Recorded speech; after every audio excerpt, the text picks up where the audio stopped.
Bonjour et bienvenue sur cette vidéo portant sur le développement, le making of du jeu Advienne que pourra, que j'ai réalisé en 48 heures à l'occasion de la TUFR Jam 2, la seconde Game Jam de la chaîne. Le but de cette vidéo, c'est de vous parler un petit peu du projet, comment m'est venue l'idée, par quoi j'ai commencé, où étaient les problèmes, les facilités, etc.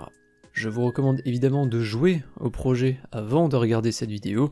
Si vous décidez de le faire dans le sens inverse, vous allez clairement vous gâcher la surprise, donc mettez en pause cette vidéo, vous avez un lien en description vers la page du jeu. Vous pouvez le télécharger évidemment gratuitement et rapidement parce que le projet est tout petit. Pour cette édition, je n'ai pas fait la même erreur que l'année dernière où je n'avais quasiment rien enregistré, vu que cette fois-ci je me retrouve avec plus de 10 heures de rush sur les bras. Je ne vais donc pas tout vous montrer, et encore moins à vitesse réelle, mais je vais essayer de vous montrer l'essentiel. Avant de parler du projet, parlons un petit peu de l'équipe derrière le projet.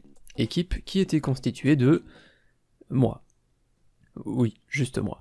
Cette année encore, j'ai été organisateur de cette jam, et je n'étais vraiment pas sûr de pouvoir participer.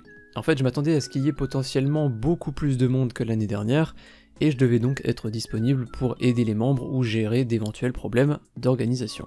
Pour ne pas faire faux bond à une potentielle équipe, j'ai donc décidé que cette année, si je participais, alors je participerais seul. Chose qui est arrivée. Donc allons-y, grimpez tous avec moi dans la machine à remonter le temps, direction vendredi 30 avril, 17h59, quelques secondes avant l'annonce du thème. On veut le... Alors je vais procéder à l'appel déjà de tous les groupes. À l'appel. Groupe 1. Alors c'est qui? Alors... Daniel, Jack. Ah non, Jack, Daniel. Merde, tous ceux qui commencent par Bon. A. Qu'est-ce que c'est? Regarde, Jack, t'as S. Les dés sont jetés. Et en vrai, ça peut être stylé, je pense, non?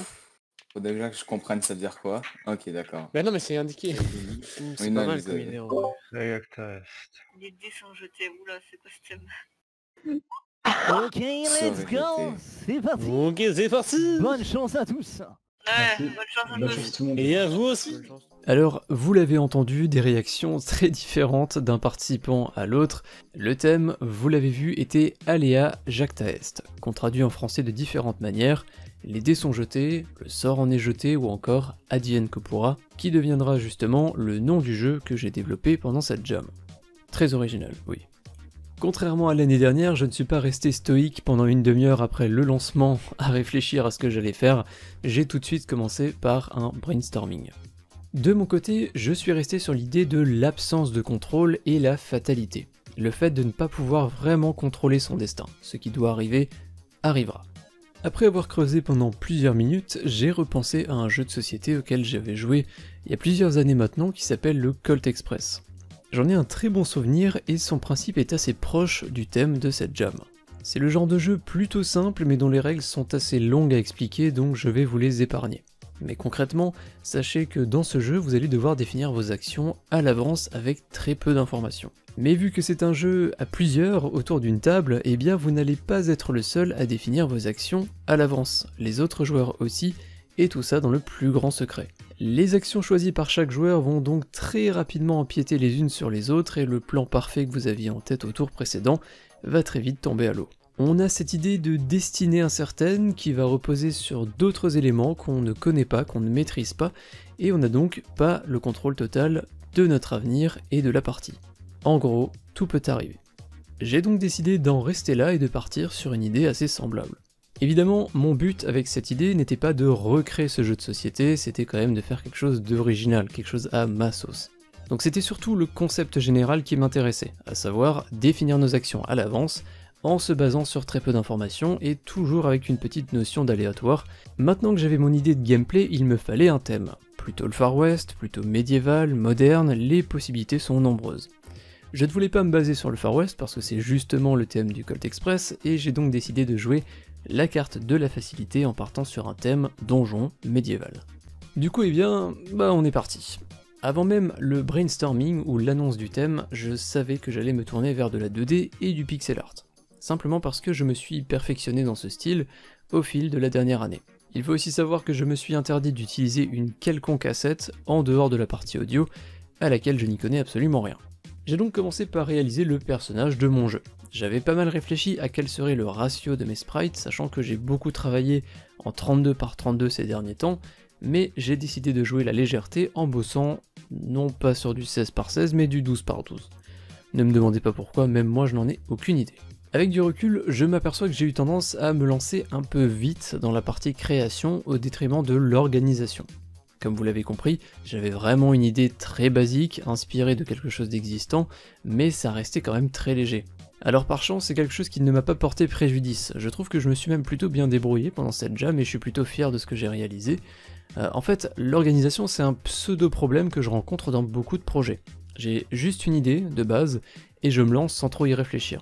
Et là j'ai deux cas de figure possibles, soit je me rends compte que finalement l'idée n'est pas vraiment intéressante et du coup je m'arrête là, soit c'est tout le contraire et j'ai des idées qui vont fuser encore et encore au fil du développement. Coup de chance, cette fois-ci c'était le deuxième cas de figure. Une fois les bases du personnage en place, je lui ai créé quelques animations. Encore une fois un petit peu à l'aveugle parce que je n'étais pas entièrement sûr du panel d'action auquel il aura droit.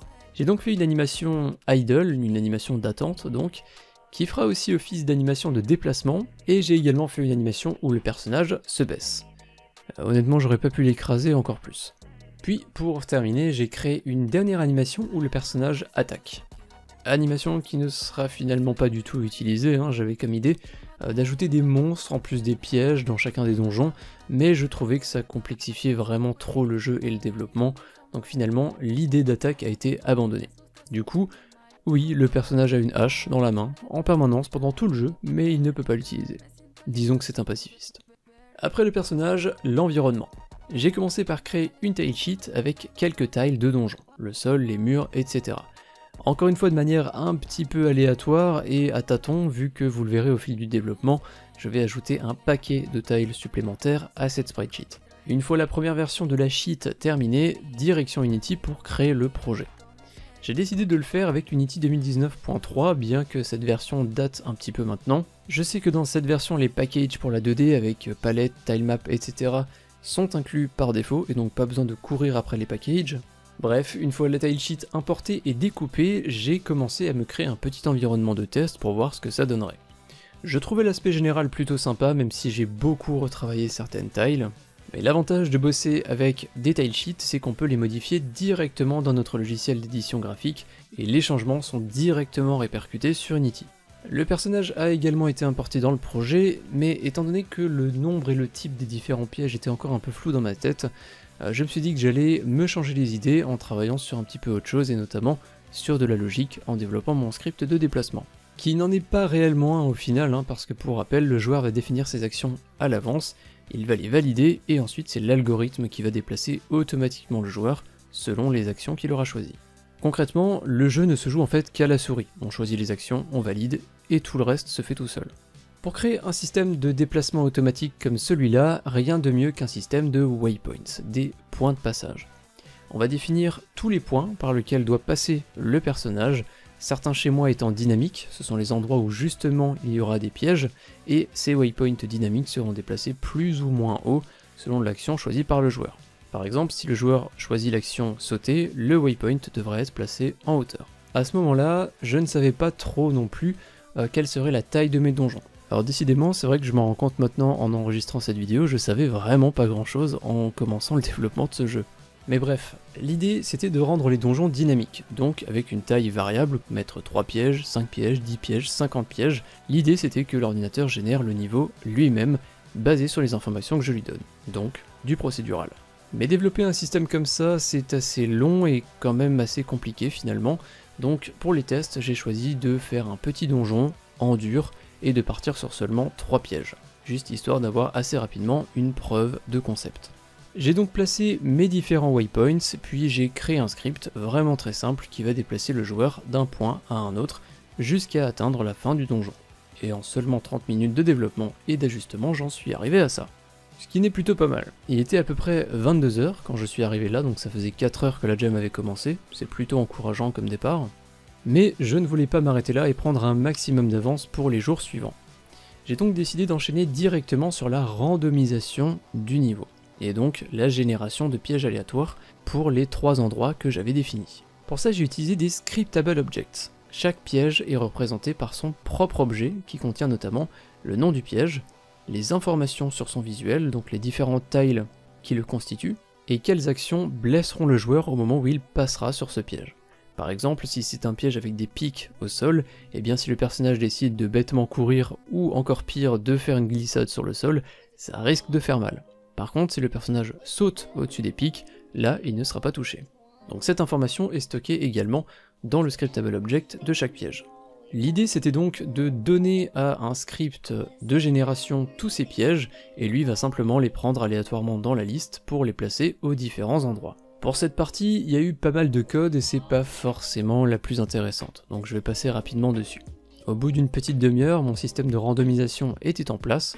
À chaque lancement du jeu, les 3 obstacles du niveau étaient remplacés par un piège aléatoire de ma liste. Fin de ce lancement de Jam, je me suis arrêté là pour ce vendredi soir avec l'impatience de me replonger dans tout ça dès le lendemain. Et on est reparti pour ce vrai premier jour de Jam, à savoir donc le samedi 1er mai. Maintenant que j'avais les visuels de base de mon donjon en place, il me fallait l'embellir un petit peu. Dans un donjon, même abandonné depuis des millénaires, on a toujours des torches. C'est un mystère éternel, on sait pas trop qui vient les allumer, mais elles sont là. Bref, j'ai créé un petit visuel animé de 2 ou 3 frames pour une torche et je l'ai importé dans ma scène. Un visuel de torche, c'est bien, mais avec des effets de lumière, c'est encore mieux. Une fois les 2D lights en place, j'ai ajouté un script que j'avais confectionné il y a un moment pour donner un effet de flickering light, un effet de vacillement qui va donner vie à la flamme. J'ai donc ajouté avec ces torches ma première animation d'environnement, mais ça paraît quand même un petit peu léger pour donner vie à une scène complète. Il me fallait plus d'animation et de dynamisme dans ma scène. Je me suis donc fixé comme objectif d'animer certains pièges. J'avais le souvenir que Unity proposait un package gratuit sur GitHub pour mettre en place des tiles animés directement dans une tilemap, mais je ne l'avais jamais utilisé. La simplicité du package m'a d'ailleurs pas mal impressionné. Sans regarder aucun tuto, j'ai trouvé où créer ma tile animée et comment l'importer dans la tilemap. J'ai donc créé mon premier piège animé, à savoir le pic qui va sortir du mur. À partir de là, c'était clairement l'autoroute. Et étant donné que j'avais mis en place un système de scriptable object, j'ai pu très rapidement mettre à jour mes pièges et en créer beaucoup d'autres. Décidément, ces scriptable objects rendent tout tellement simple. Je les aime. Le donjon, et donc la première partie du jeu, était donc quasiment terminée dans la matinée du premier jour. Il me restait maintenant à travailler sur la seconde partie, et pas des moindres, la taverne. D'où le joueur pourrait grappiller des informations sur les pièges qui l'attendent, mais aussi plus généralement se préparer à sa prochaine expédition. L'idée de la taverne m'est venue assez naturellement. On est dans un jeu médiéval avec des donjons, et il n'y a pas de donjon sans taverne. Bref, la taverne correspond à l'endroit où les personnages viennent pour discuter, se détendre ou encore raconter leurs aventures. Le choix était donc vite fait. L'idée c'était d'avoir donc une caméra fixe sur la taverne, et le joueur pourra interagir avec les différents éléments à l'aide de la souris. Il aurait donc juste à cliquer sur un PNJ pour aller lui parler. Ce qui nous donnerait en fait deux vues dans le jeu, d'un côté la taverne, et d'un autre le donjon. C'est justement à ce moment-là que je me suis posé la question, est-ce que j'allais séparer ces deux éléments en deux scènes différentes ou tout faire dans la même? J'ai finalement décidé de n'utiliser qu'une seule scène. Si je vous montre ça directement sur Unity aujourd'hui avec le projet terminé, vous pouvez voir ici qu'on a le donjon et environ 70 unités plus haut on retrouve la taverne. La raison à ça c'est que ces deux éléments fonctionnent en symbiose, ils ont besoin de communiquer et de se passer des informations. C'est beaucoup plus simple de les avoir dans une seule et même scène. Une fois la taverne en place, alors je dis ça à l'air de rien mais ça m'a pris quand même pas mal de temps, j'ai décidé ensuite de m'attaquer à la partie où le joueur va définir ses actions. J'avais pensé à mettre en place une carte sur laquelle le joueur allait définir quelles actions il allait effectuer. Ça collait plutôt bien à l'univers médiéval, j'ai donc intégré le nécessaire à la tile sheet de la taverne, puis d'une minute à l'autre, j'ai mis en pause l'ajout de la carte parce que j'ai été frappé d'effroi en repensant à la génération de mon donjon, qui n'était que partiellement dynamique. Pour rappel, les pièges étaient aléatoires mais pas la taille du donjon. J'avais défini cette taille en dur sur 3 pièges, mais c'est à ce moment-là que je me suis dit 3 pièges c'est quand même très peu. Deux solutions s'offraient donc à moi. Revoir la génération pour rendre ça 100% dynamique, faisable, mais très long, ou alors ajouter en dur quelques emplacements supplémentaires. Pas du tout optimisé, mais beaucoup plus court. Pour me donner le temps d'y réfléchir sans pour autant perdre de temps, j'ai décidé de me pencher sur une autre tâche en attendant de trouver la réponse. Cette autre tâche, c'était les autres personnages du jeu. Leur réalisation était plutôt facile, pour rester cohérent avec ce que j'avais déjà créé, j'ai simplement repris le personnage principal, j'en ai créé des déclinaisons, et avec chacune j'ai ajouté un ou deux éléments induisant l'histoire du personnage en question. Par exemple, le chasseur avec son arc, le tavernier avec sa chope de bière, et le mage avec son bâton illuminé. Je les ai ensuite placés dans la scène, l'idée étant d'ajouter leurs fonctions au-dessus de leur tête pour que le joueur puisse les repérer plus facilement. Donc par exemple afficher tavernier au-dessus du tavernier, chasseur au-dessus du chasseur, etc. Pour ça j'ai voulu utiliser TextMesh Pro, qui pour une raison inconnue a décidé de me faire un énorme doigt d'honneur en ne voulant pas fonctionner avec les fonts que je lui donnais. Du coup j'ai décidé de me tourner vers le système de UI et de texte de base de Unity que j'adore. Et c'est évidemment complètement faux. J'ai fini par prendre ma décision sur la taille du donjon. Pour jouer la sécurité du temps, j'ai décidé d'augmenter en dur la taille du donjon de 3 à 5 pièges.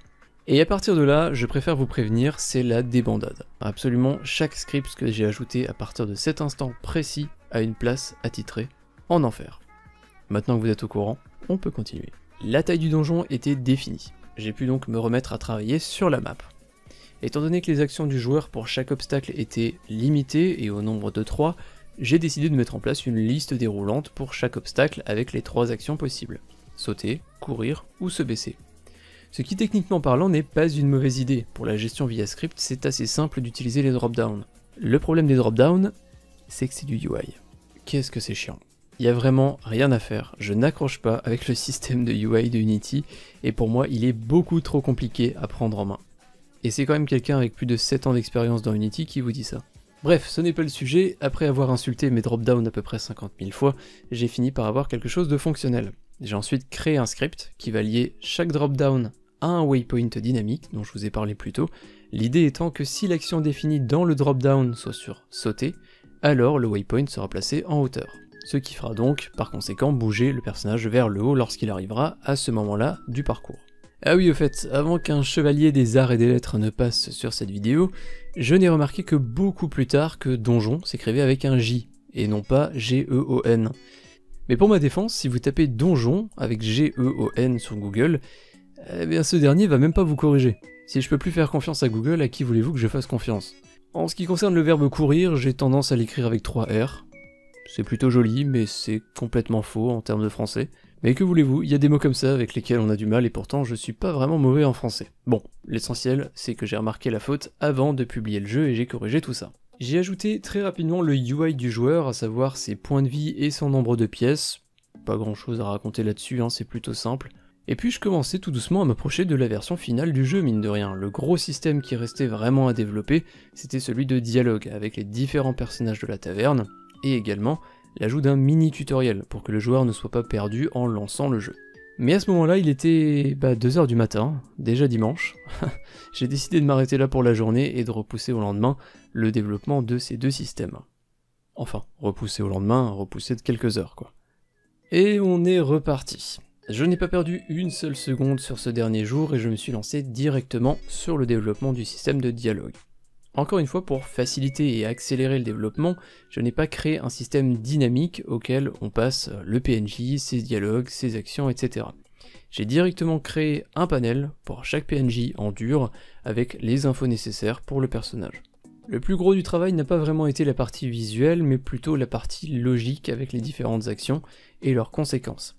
Gagner de la vie, en perdre, recevoir des infos, recevoir ou donner des pièces, etc.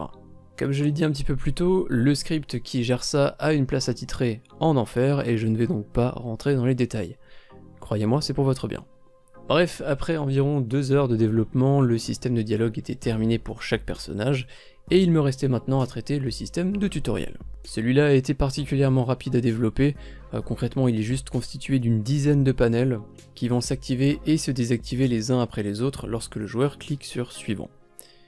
Pas super opti, mais clairement ça fait le taf. Une fois le système de tutoriel terminé, il me restait environ 6 heures avant la fin de la jam. Ce temps-là, je l'ai utilisé pour faire du polish, donc nettoyage, petites améliorations, équilibrage du jeu, etc. Je me suis rendu compte d'ailleurs à ce moment-là que parmi les pièges que j'ai ajoutés, beaucoup, environ les 3/4, pouvaient être évités en choisissant l'action se baisser. En fait, il y avait un gros manque de pièges qui pouvaient contrecarrer les moments où le joueur allait décider de se baisser. Mais encore une fois, je rappelle que mes pièges sont des scriptable objects. Décidément, je suis vraiment fier d'eux.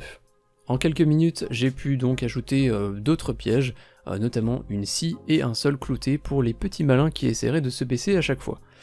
Aïe. Ah oui, la petite surprise sympa aussi, il fallait que ça arrive quand même le dernier jour, Unity a tendance, pour une raison inconnue, à corrompre les tilesheets que vous allez importer et modifier directement. Ce qui vous donne un résultat à peu près comme celui-là. C'est pas très joli, et la seule solution que j'ai trouvée pour le corriger, c'est de réimporter la tilesheet et la repeindre directement sur la tilemap. Autant vous dire que si c'était arrivé sur la tilemap de la taverne, je serais devenu complètement fou parce qu'elle m'avait pris beaucoup de temps à être réalisée. Et puis on arrive tout doucement à la fin de la jam avec environ 2 heures d'avance. Tranquillou. Vous savez tout, ou presque, je vous ai épargné certains moments, notamment de polish et de connexion entre certaines parties visuelles et techniques. C'est assez inintéressant en fait à raconter. Je suis particulièrement fier, comme je l'ai dit, de ce que j'ai réussi à faire pendant cette jam, c'est assez rare pour le préciser quand même.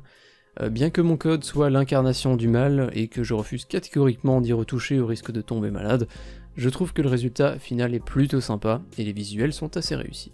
Si vous avez regardé cette vidéo sans jouer au jeu, et bah vous n'avez vraiment rien compris, bravo. C'est exactement ce qu'il fallait pas faire, mais peut-être que ça vous a donné envie d'y jouer et de l'essayer, alors comme je l'ai dit, le lien est en description. Un gros remerciement à tous les tipeurs sans qui cette vidéo n'aurait pas été possible, mais aussi un grand remerciement à tous les participants de cette 2e édition de la TUFR Jam. Il est encore beaucoup trop tôt pour parler d'une 3e édition, mais promis, je vous en parle dès que j'ai un petit peu plus d'informations et potentiellement une date à vous communiquer. Je profite également de cette fin de vidéo pour remercier Sweeney, David, Spock2018, Castelbern et Spyprog pour leur soutien le mois dernier. Si vous souhaitez soutenir la chaîne et que vous avez la possibilité de le faire, vous pouvez passer par Tipeee ou Utip pour effectuer un don unique, juste une fois ou mensuellement si vous avez envie de soutenir la chaîne un petit peu tous les mois. Je vous dis à très bientôt pour d'autres vidéos sur cette chaîne, j'espère que ce making of vous a plu, et puis si c'est le cas, eh bien vous savez comment me le faire savoir. Merci d'avance et à bientôt. Salut.